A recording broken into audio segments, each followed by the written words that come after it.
morning! Andito na naman po tayo. Kumusta na po kayo? Nakapag-subscribe na ba kayo sa aking YouTube?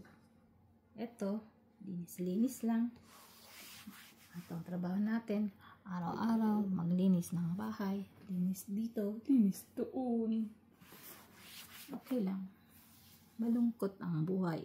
Pero, dapat huwag mo natin masyadong daramdamin yan. Kasi, ang buhay talagang ganyan. Masaya, malungkot. Diba? Parati lang tayong maging control po tayo sa sarili natin. Kailangan po wag po tayong magpaano sa ating kalungkutan. Kasi lalo po tayong masisiraan ng loob. Ganun din po ang ating pag-iisip. Maapektuhan din po. Kaya ang bayo ko po sa inyo, pag may problema po kayo, huwag nyo masyadong didip-dipin. Kasi problema po talaga araw-araw dumadating po sa ating buhay. Sige po, konting advice lang po yan. Thank you. Bye!